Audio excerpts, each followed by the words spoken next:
Cayetano Hexic, CEO y co-founder de Avenida Más, una compañía que se dedica a hacer marketplaces para industria financiera en toda Latinoamérica. Lo más importante cuando quieras emprender es empezar. Una idea puede ser el 1% de todo lo que vos puedas luego hacer. Lo más importante de todo es la ejecución, es que vos realmente te embarres y empieces a generar lo que significa una clientela. Para mí lo más importante cuando tenía 17 años y empezaba mi primer compañía era lograr que alguien comprara lo que yo estaba vendiendo. Eso fue el primer paso, tener clientes. Para tener clientes tenemos que tener una propuesta de valor diferencial, tenemos que ofrecer algo que del otro lado a alguien le interese. Ahí surge el concepto de enamórate del problema o enamórate de la solución. Hay un montón de personas que les gusta un lado o del otro, pero es importante esto, porque a partir de entender que vos estás solucionando un problema, eso significa que hay alguien que va a necesitar lo que vos vas a estar ofreciendo. El siguiente paso en el ideal podrías entender si es un nicho o es un mercado sumamente amplio, si está en tu país o en otros países y cómo vas a poder llegar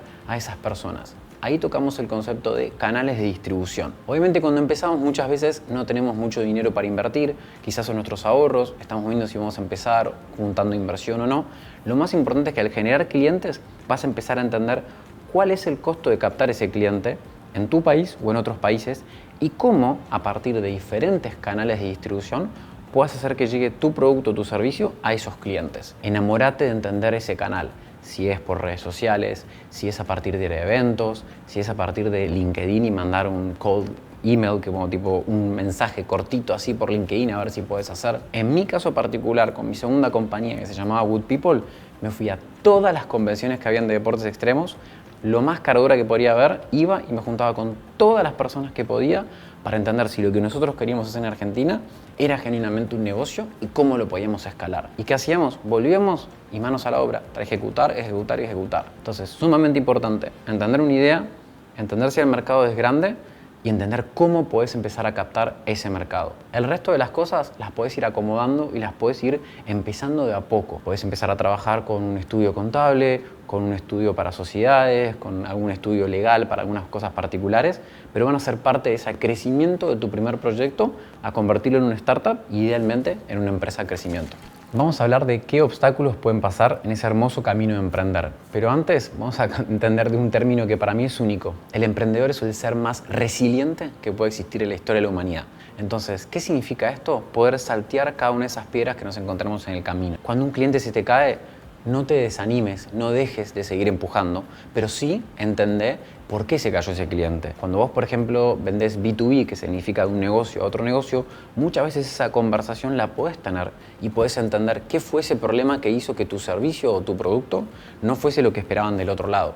Al final del camino es el seteo entre una realidad y una expectativa y cómo vos haces que eso sea lo mejor posible y luego poder escalarlo. Segundo, cuando empezás a emprender, muchas veces no pensás en grande o pensás demasiado grande, pero no en el camino para llegar a ese lugar. Sumamente importante, nunca vas a saber cada punto de tu camino, pero es importante empezar a pensar en el siguiente paso, desde cómo puedes crear una compañía a cómo puedes escalarla a 1000 o 3000 o 30.000 personas que operen con vos. Para eso, nada más importante que la cultura.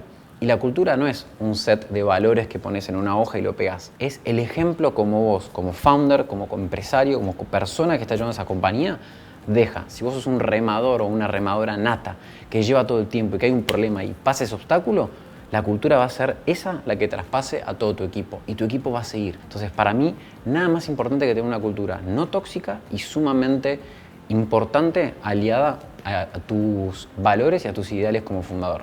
Y número 3, hay un obstáculo que a veces es imaginario y otras veces es real, que es la necesidad de dinero para crecer una compañía. Ese crecimiento muchas veces puede ser o subsidiado por tus propias ventas de clientes, con un crecimiento que lo vas a hacer a partir de eso, o puede ser a partir de inversión, ya sea inversores ángeles, fondos de inversión, private equities y otro tipo de más de inversión. No siempre es un bloqueante el no tener dinero. Muchas veces es más ser creativo con el dinero que tenés para poder pasar ese obstáculo y seguir creciendo con tu compañía. Nada más importante que los emprendedores todo el tiempo seamos una esponja de aprendizajes. Todo el tiempo tenemos que aprender. Nunca nos tenemos que cerrar y no crecer. Entonces, nada mejor que aprovechar el hub que te da Endeavor para poder aprender y todo el tiempo empezar a entender cómo es el siguiente paso de tu compañía. Conócelo, te invitamos.